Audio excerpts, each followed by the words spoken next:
جو جمعیت علماء اسلام میں شمولیت کا اعلان کیا ہے، میں سب سے پہلے ان کو مبارکباد پیش کرتا ہوں، ان کا شکریہ ادا کرتا ہوں اور جمعیت علماء اسلام میں شمولیت پر ان کو خیر مقدم کہتا ہوں۔ میں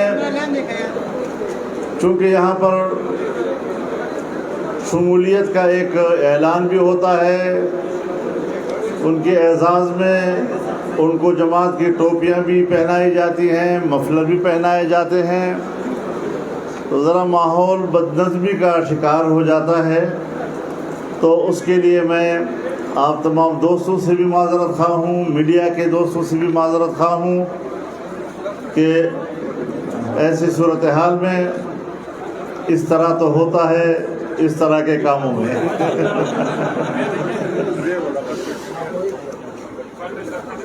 لیکن بہرحال کل سے آپ دیکھ رہے ہیں یہاں جمعیت کے مرکز میں آج دوسری تقریب ہے، اور اس میں جس طریقے سے صوبے کے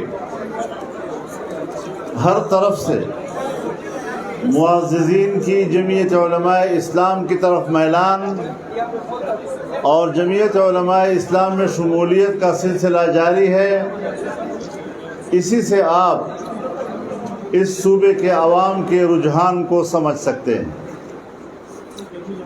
یہ ہے وہ حقیقی مقبولیت عوام میں جو آپ کو نظر آ رہی ہے۔ فیک آئی ڈیز کے ساتھ، جھوٹے بیانیے کے ساتھ، لمحہ بلمحہ کوئی جھوٹ سوشل میڈیا پر پھیلانے سے اس کو مقبولیت نہیں کہا کرتے۔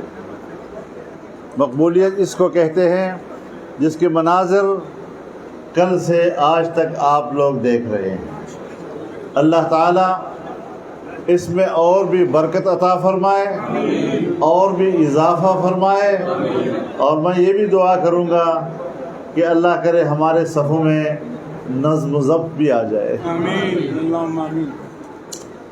میرے محترم دوستو،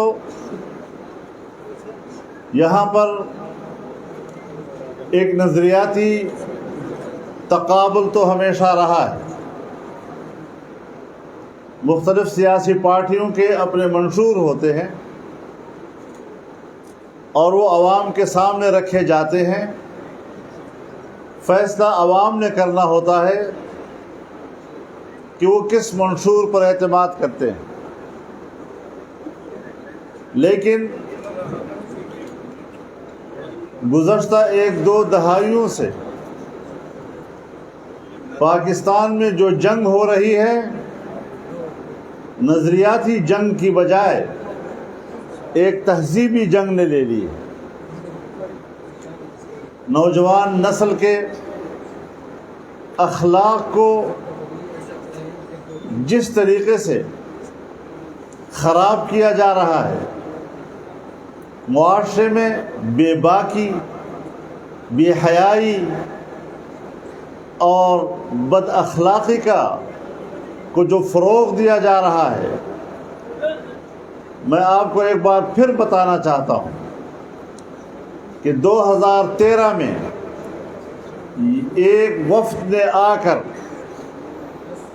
مجھے خود بتایا تھا، جو ان کی وکالت کر رہا تھا، اور مجھے کہا کہ پشتون بیلٹ میں مذہب کی جڑیں گہری ہیں اور مذہب کی ان گہری جڑوں کو اکھاڑنے کے لیے ہمارے پاس عمران خان سے زیادہ مناسب اور آدمی نہیں ہے، اور ہم نے این جی اوز کے ذریعے سے 15 سال پیسہ خرچ کیا ہے تاکہ نوجوان نسل کو ہم اپنے آباء و اجداد کے اخلاق اور تہذیب سے دور کر دیں۔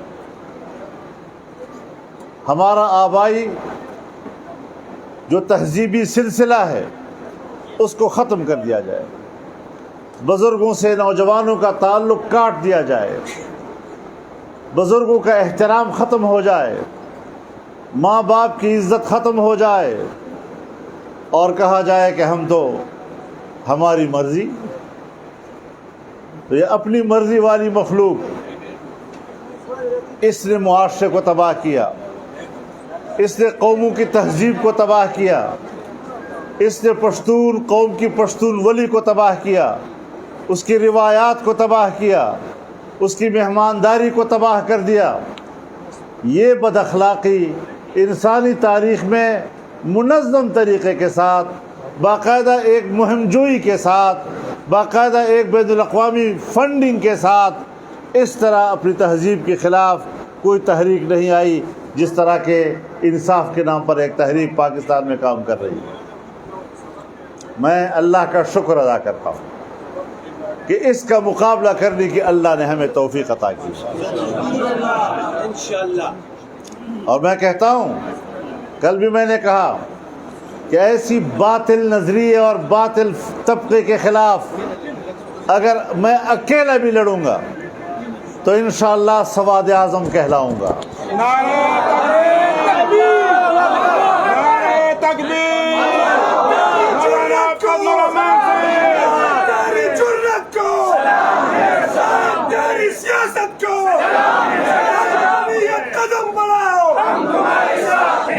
میرے محترم دوستو،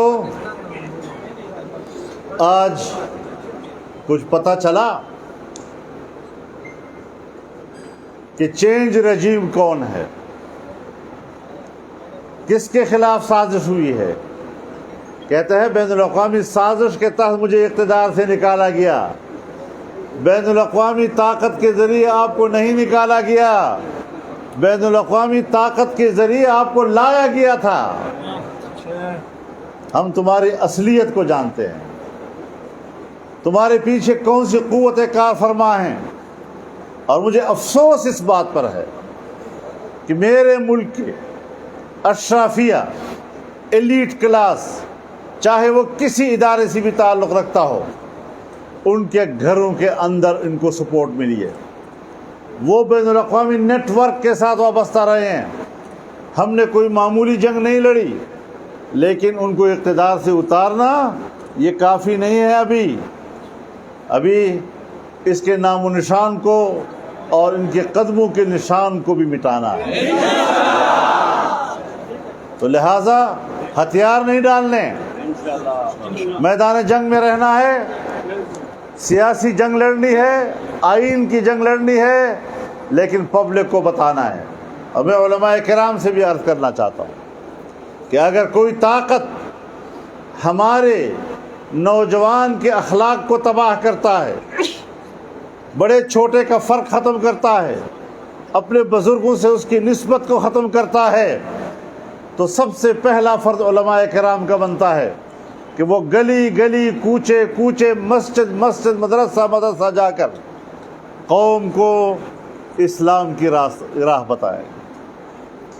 اگر آپ سمجھتے ہیں اور اگر ان کو یہ خیال ہے کہ میرے پاس بھی کچھ مولوی ہیں، تو اس طرح کے مولوی حضرت فرنگی کے ساتھ بھی ہوا کرتے تھے، ان سے مروب نہ ہونا۔ یہ ہمارے علماء کرام کی چھٹی انگلی ہے جسے ہم نے کاٹ کر پھینک دیا ہے۔ یہودیوں کے جو وکیل ہے ذلیل ہے، یہودیوں کے جو وکیل ہے، یہودیوں کے جو وکیل ہے۔ تو اس حوالے سے ہمیں سوچنا چاہیے۔ میں ایک بات عرض کر دینا چاہتا ہوں، عدلیہ ایک ادارہ ہے، اور عدلیہ کسی بھی ریاست کے لیے ایک ناگزیر ادارہ ہوا کرتا ہے، اور اس کا احترام ہم اپنا فرض سمجھتے ہیں، ان کی عزت و توقیر ہم اپنا فرض سمجھتے ہیں۔ لیکن اگر ایک فرد اپنی ذات میں جج کے عہدے پر فائز ہو کر اپنے رویے سے متنازع بن جاتا ہے، اور وہ اپنے اوپر فرض کر لیتا ہے کہ میں نے ایک فریق کو تحفظ دینا ہے، عدلیہ کے ادارے کو میں نے اس کے حق میں تسلیم کرنا ہے، اور اس کے لیے میں نے عدلیہ کو اور ادارے کو استعمال کرنا ہے، تو میں ان کو بتانا چاہتا ہوں کہ اس کے بڑے دور رس نتائج ہوا کرتے ہیں۔ آپ فوری نتائج کو نہ دیکھا کریں۔ آپ نے فوری طور پر تو ایک فریق کو جسے آپ چاہتے ہیں ریلیف مہیا کر دی، لیکن دور رس نتائج یہ ہوتے ہیں کہ اسی سے ریاستیں ٹوٹ جاتی ہیں، اسی سے ریاستیں تباہ ہو جاتی ہیں۔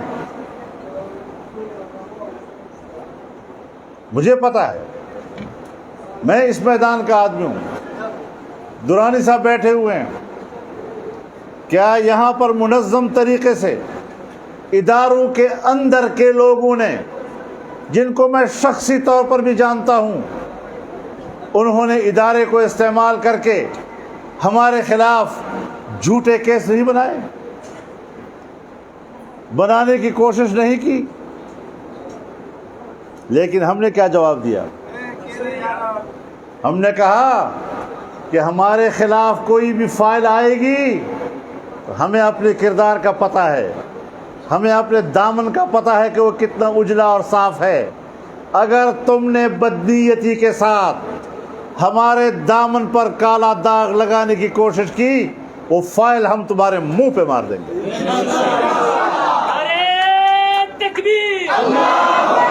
جمعیت علماء اسلام قائد جمعیت مولانا فضل الرحمان۔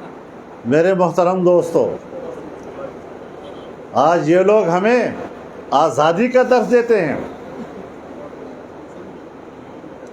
جن کے آباء و اجداد کی پوری تاریخ غلامی سے بھری ہوئی ہے، جنہوں نے غلامی کے علاوہ کچھ سیکھا نہیں، آج وہ نئی نسل کو آزادی کا درس دے رہے ہیں۔ اس کو پتہ ہے آزادی کس چیز کو کہتے ہیں؟ آپ برطانیہ جائیں اور کنزرویٹو فرینڈز آف اسرائیل کے کینڈیڈیٹ کے لیے ووٹ مانگیں، ایک پاکستانی نژاد مسلمان کے مقابلے میں، تب بھی آپ آزادی کی بات کریں گے۔ فارن فنڈنگ کیس میں تمہارے پاس اسرائیل سے پیسہ آیا ہے، تمہارے پاس انڈیا سے پیسہ آیا ہے، تمہارے یہاں گھر کا کرایہ 9 سال تک امریکی قونصلیٹ دیتا رہا ہے، پھر بھی تم آزادی کی بات کرتے ہو۔ اس میں پیجندلے اس پدے نخلا سے گی کابینہ کے ٹول خلق 15 کسان امریکن غیر ملکیان غیر ملکی شہریت لارا، جہاں جس کے کابینہ میں سارے مشیر اور کچھ وزیر بھی اور ان کے گورنر بھی یا امریکہ کے شہری یا یورپ کے کسی ملک کے شہری ہوں، وہ ہمیں درس دیتا ہے آزادی کا۔ تو ہم جانتے ہیں آزادی کس کو کہتے ہیں۔ آزادی کے لیے تیرے آقاؤں کے ساتھ میرے اکابر نے 100 سال سے زیادہ کا جہاد لڑا ہے۔ آزادی کا درس میرے پاس ہے، غلامی کا درس تیرے پاس ہے۔ مجھے اپنے آباء و اجداد کا کردار بھی معلوم ہے اور تیرے آباء و اجداد کا کردار بھی معلوم ہے۔ تمہیں اپنے آباء و اجداد کا کردار مبارک، مجھے اپنے آباء و اجداد کا کردار مبارک۔ ہمارے کردار پر انگلیاں اٹھاؤ گے، ہمیں معاشرے میں ذلیل کرنے کی کوشش کرو گے، اور پھر ہم سے توقع رکھیں گے کہ ہم تمہاری خوشامد کریں۔ جتنا طاقتور سے طاقتور کوئی شخص ہے کسی بھی ادارے میں، میں آج ان کو پیغام دینا چاہتا ہوں کہ دل کے کانوں سے سن لو کہ ہم نے کسی طاقتور کے رعب کو تسلیم نہیں کیا۔ سیاست کو مفتی زندہ تھا، مفتی چھایا تھا، مفتی چھایا ہے۔ اب انشاءاللہ العزیز اس وقت ایک حکومتی اتحاد موجود ہے، پہلی بات تو یہ ہے کہ یہ سارے لوگ ایک جگہ کے ہوئے اکٹھے ہیں، مذہبی لوگ، سیکولر لوگ، نیشنل پالیٹکس کرنے والے لوگ، قوم پرست لوگ، علاقائی، لیفٹ اور رائٹ، سینٹرلسٹ، سب اکٹھے کیوں ہو گئے ہیں؟ اس لیے کہ وہ ملک کو بچانا چاہتے ہیں۔ ان کو پتہ ہے کہ ایک ملک دشمن عنصر پاکستان میں بیرونی فنڈنگ کے ذریعے، بیرونی سپورٹ کے ذریعے داخل ہو چکا ہے اور وہ ملک کو کھوکھلا کر رہا ہے، اور اداروں کے لوگ ان سے وابستہ ہیں۔ جب تک وہ ادارے کے اندر ہیں تب تک پتہ نہیں چلتا، جب وہ اپنی لباس اتار لیتے ہیں اور اپنے لباس میں ہوتے ہیں پھر ہمیں پتہ چلتا ہے کہ اسلام آباد پریس کے کلب کے سامنے کون لوگ اکٹھے ہو گئے، کن کے گھروں میں آنٹیاں رو رہی ہیں۔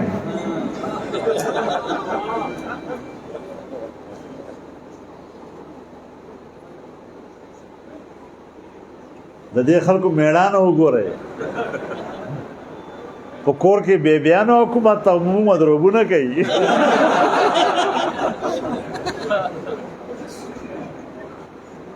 دا د ښځو نوکران زمونږ حاکمان جوړېږي۔ نر ملا پختون ملا، نر ملا پختون ملا۔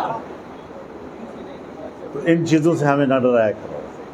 میرے ساتھیوں، میں پوری قوم سے اپیل کرنا چاہتا ہوں، اب جو ضمنی الیکشن آئیں گے ایک پارٹی کی طرح لڑیں گے انشاءاللہ، ایک پارٹی کی طرح، کوئی یہ فرق نہ کریں۔ ملک ہے تو پھر ہم سب ہیں۔ آج ہم نے نظریاتی طور پر ملک کو بچانا ہے، اس کی جغرافیے کو بچانا ہے۔ اور میں یہ بات کیوں کہہ رہا ہوں؟ ایسے خامخواہ سیاسی بات نہیں کر رہا میں پہلے بھی جلسے میں کہہ چکا ہوں کہ اس نے کہا یا نہیں کہ پاکستان 3 ٹکڑے میں تقسیم ہو جاتا ہے، اس سے اس کے ایجنڈے کا پتہ چلتا ہے یا نہیں؟ کشمیر کے بارے میں کہا تھا کہ 3 حصوں میں تقسیم ہوگا، تو اپنی حکومت میں کر دیا یا نہیں کر دیا؟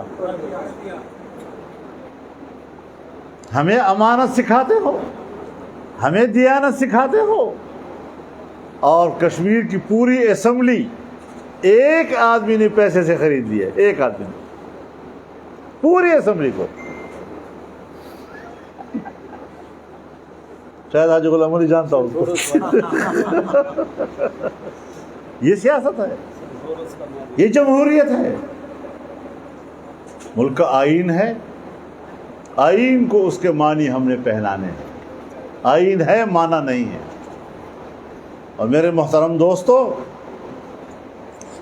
ہم ڈر رہے ہیں اس بات سے کہ اگر یہ تہذیب چل رہی ہے، اگر یہ نظریہ فروغ پا رہا ہے،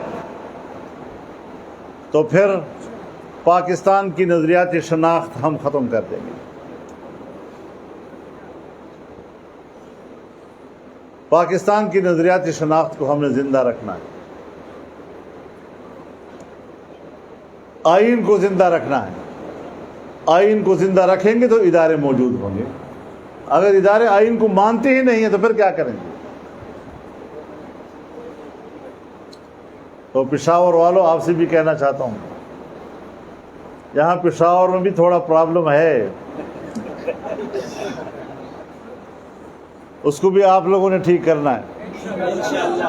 یعنی آپ بتائیں، آئین ہمارے بلدیاتی اداروں کی بات کرتا ہے، بلدیاتی اداروں کے اختیارات کی بات کرتا ہے، لیکن اس صوبے میں جب وہ شکست کھا گئے ہیں اور مجموعی طور پر حکومتی پارٹی اقلیت میں ہے، مجموعی طور پر اقلیت میں ہے، جمعیت کے ساتھ برابر ہے، سارے مل کے پھر ان کے مقابلے میں یہ اقلیت میں ہے، اور قانون بنایا جا رہا ہے کہ ان کو کوئی اختیار نہیں ہے لوگوں کی خدمت کرنے کا، سارے فنڈ ان پر بند کر دو، تو پھر آپ کو میدان میں نکلنا ہوگا۔ پھر آپ یہ بات سن لیں کہ یہ ہاتھ جوڑ کر درخواستیں دے کر عدالتوں کو منت سماجت کر کے آپ یہ حق حاصل نہیں کر سکیں گے۔ آپ عوام کے نمائندے ہیں، عوام کو لے کر میدان میں آئے اور ان کے گریبان میں ہاتھ ڈال دیں۔ یہ ہوتے کون ہیں آپ کو اختیار سلب کرنے والے؟ تو انشاءاللہ العزیز ہم نے یہ پگڑیاں اس لیے نہیں پہنی کہ سر جھکا کے چلنا ہے، سر اٹھا کے چلنے کے لیے پہنی۔ اور جنہوں نے حضرت مولانا فضل الرحمان سے مفتی زندہ ہے جمعیت، زندہ ہے جمعیت، زندہ ہے۔ میں ایک بات کہہ دینا چاہتا ہوں، یہ جتنے معززین آج یہاں تشریف لائے ہیں، فخر اعظم صاحب ہیں، ہمارے باجوڑ کے معززین ہیں، جو پی ٹی آئی کی بھی وہاں باقاعدہ عہدیدار، صدر ضلع کے، ڈویژن کے، قرم ایجنسی کے، وہ بھی آنے والے ہیں۔ یہ سب اب جمعیت میں آ رہے ہیں۔ اب یہ جو جمعیت کے جھنڈے والی ٹوپی پہنی ہے نا جی، یہ رسول اللہ کا جھنڈا ہے، اب اس کی لاج رکھنی ہے صلی اللہ علیہ وسلم، اب اس کی لاج رکھنی ہے انشاءاللہ، اور اس کا حق ادا کرنا ہے۔ تو اللہ تعالی ہمیں کامیابی سے سرفراز فرمائے۔ میرا جی چاہتا ہے کہ میں ان تمام مشران کے گھروں میں جا کر اجتماعات کروں، ان کے پاس جاؤں اور وہاں پر ان کے گھروں میں حاضری دوں۔ کچھ ہمارے حالات ایسے ہیں کہ میں شکر گزار ہوں ان کا کہ انہوں نے ہمارے اس مرکز میں اس پروگرام پر اکتفا کیا، لیکن آپ کا میرے اوپر قرض ہے، انشاءاللہ میں آپ کے گھر میں بھی حاضر دوں گا انشاءاللہ۔ بہت بہت شکریہ جی۔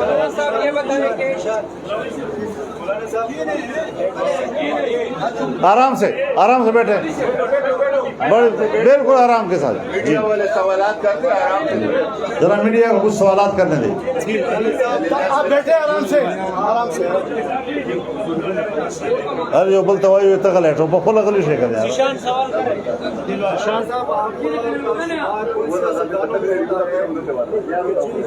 بہت زیادہ احترام ہے ہمارے میڈیا کے اندر، یہ پہلی دفعہ ادھر نہیں ہو رہا۔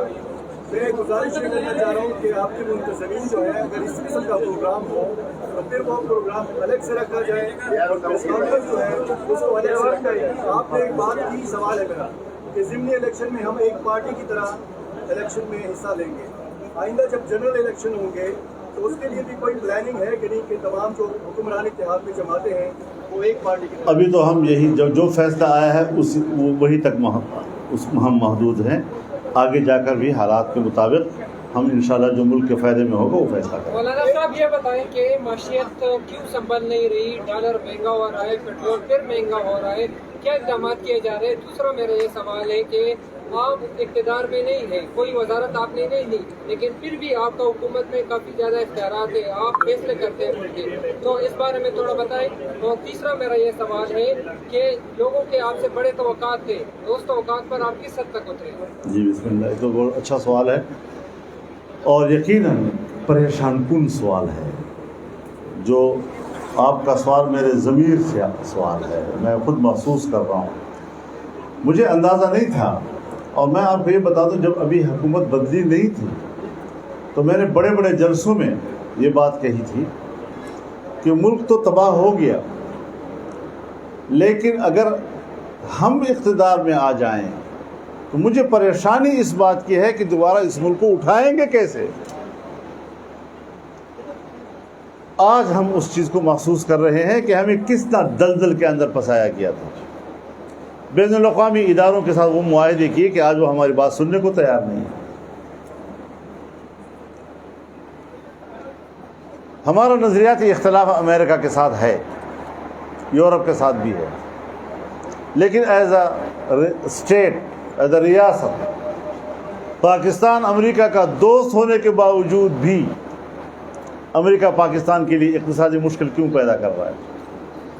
IMF ہمارے لیے اقتصادی مشکل کیوں پیدا کر رہا ہے؟ پھر اس گزشتہ حکومت نے دو پہلو ہیں ہمارے تعلقات میں، ایک اسلامی دنیا، ایک غیر اسلامی دنیا۔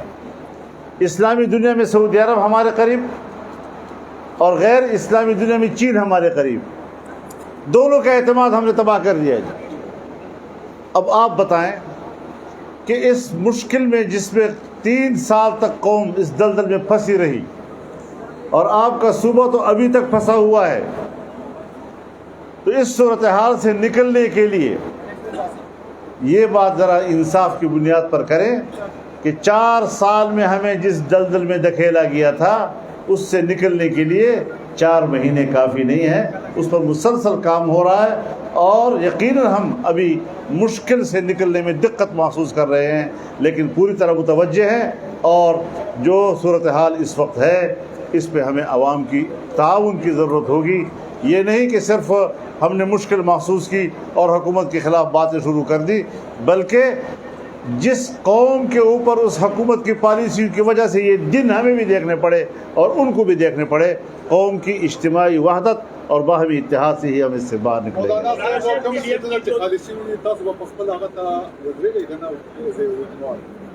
موږ دا فیصله کړې ده چې په 2018 کې کومه پارټۍ کینډیډیټ رننګ وو هغه ته پاتې په دې اړه شو بل سرچې مولانا صاحب دا سیلاب راغلی دی او تخت لاهور باندې ټول جګړه روانه ده، میډیم پاغه لګیا ده، سیاستدانانو پاغه لګیا دي، سیلاب بلوچستان کې په خیبر پختونخوا کې راغلی سیلاب هیڅ څه غم نه کوي، څه خبره کوي؟ زه تاسو ته یو خبره وکم، تاسو دا خبره ډېره په موقع وکړله او زه تاسو شکرګزار یم۔ قبل اس کے میں بہت شکر گزار ہوں اپنے دوست کا کہ انہوں نے اس وقت جو عوام کو درپیش فوری مشکل ہے، جو فوری مشکل ہے اس کی طرف متوجہ کیا ہے۔ یہی بات پرسوں جب ہماری پی ڈی ایم کا اجلاس تھا تو زوم پر پرائم منسٹر بھی اس میں شریک تھے، وہاں یہ بات ڈسکس ہوئی، اور اسی دن کی پرسوں کی کارروائی پرسوں کی کہ ٹیمیں بن گئی ہیں وزراء کی، اور وہ سیلاب زدہ علاقوں کی طرف چل پڑے تاکہ وہاں پر مدد کی جائے۔ لیکن میں ایک بات کہنا چاہتا ہوں، جمعیت علماء اسلام کے کارکنوں سے اور انصار الاسلام کے رضاکاروں سے آپ مت دیکھیں اس بات کو کہ حکومت کا کوئی منسٹر پہنچا ہے یا نہیں پہنچا، اس کا مدد پہنچی ہے یا نہیں پہنچی۔ آپ اپنے آپ کو آج سے نکلے گھروں سے، جو آپ کے پاس چھوٹا موٹا وسیلہ ہے وہ آپ متاثرہ لوگوں تک پہنچائیں، ان کو پانی سے نکالیں، ان کو محفوظ مقام پر لے جائیں، خیمہ مہیا کریں، خوراک کے لیے چندہ کریں ان کے لیے اور وہاں پہنچائیں، جو ریلیف آپ ان کو دے سکتے ہیں۔ ہماری جماعت کے اس علاقوں کے ورکر اور رضاکار وہ ریسکیو بن جائیں اس علاقے کے لیے، اور فوری طور پر میں ان کو آج آپ کی اس اجتماع سے ہدایات دیتا ہوں کہ فوری طور پر متاثرہ علاقوں میں جا کر کام شروع کر دیں۔ پی ڈی ایم کی جو تحریک ہے وہ جمہوریت کی مضبوطی کے لیے آئی تھی، مگر حکومت میں آتے ہی ایسا لگ رہا ہے کہ جو اسٹیبلشمنٹ ہے وہ نیوٹرل نہیں ہے۔ آپ کے خیال میں اگر اسٹیبلشمنٹ نیوٹرل ہے تو اس کے لیے مزید کیا کرنا چاہیے؟ اگر نیوٹرل نہیں ہے تو پی ڈی ایم یا حکومت کی کیا حکمت عملی ہے؟ دیکھیے، ہم تو یہ چاہتے تھے، یہ ہمارا مطالبہ تھا کہ اسٹیبلشمنٹ جو ہے وہ نیوٹرل رہے، اپنے پیشہ ورانہ ذمہ داریوں سے وابستہ رہے، لیکن حکومت صرف ایک پارٹی کے کچھ لوگوں کا وزارتوں کی کرسی پر بیٹھ جانے کا نام نہیں ہے۔ حکومت جو عوام کے منتخب لوگ ہوتے ہیں، ادارے ہوتے ہیں، بیوروکریسی ہے، اسٹیبلشمنٹ ہے، عدلیہ ہے، یہ سب باہم مربوط ہو کر اس ملک کو مشکل سے نکالتے ہیں اور ترقی کے راہ پہ ڈالتے ہیں۔ تو اس وقت وزیر اعظم کے لیول پر، کیونکہ وہ یونٹی آف کمانڈ وہی ہے، تو اس اعتبار سے وہ تو تمام اداروں کے ساتھ رابطے میں ہیں جو ان کے ماتحت آتے ہیں، اور ان کے ساتھ وہ کام بھی مل کر رہے ہیں۔ ہاں، افراد سے شکایت ہو سکتی ہے لیکن ادارے سے ہم بات نہیں کر رہے۔ ہمیں عدلیہ کے بھی ادارے سے کوئی شکایت نہیں، لیکن کیا ہر کیس جس میں عمران خان کا فائدہ و نقصان ہو وہ 3 آدمی سنیں گے بس، اور کوئی نہیں ہے پاکستان میں؟ یہاں پشاور میں سارے فیصلے ایک ہی جج کرے گا؟ جیسے لگتا ہے کہ اس کا جج نہیں ہے، اس کی پارٹی کا رکن ہو، تو یہ چیزیں پھر محسوس ہوتی ہیں۔ تاثر جو پبلک کو ملتا ہے، جو ہمیں ملتا ہے، اس کے اظہار کا حق بھی ہمیں تو عدلیہ نہیں دیا ہے۔ اچھا مولانا صاحب یہ بتائیے کہ گورنر کا فیصلہ کیوں نہیں ہوا؟ گورنر ابھی تک کیوں نہیں؟ ساری باتیں نہ پوچھا کرو نا، کچھ ہم پہ چھوڑ دو. بہت شکریہ آپ کا جی، بڑی مہربانی. میں وہ لوگ جیرو لکھنا وہ کرم والے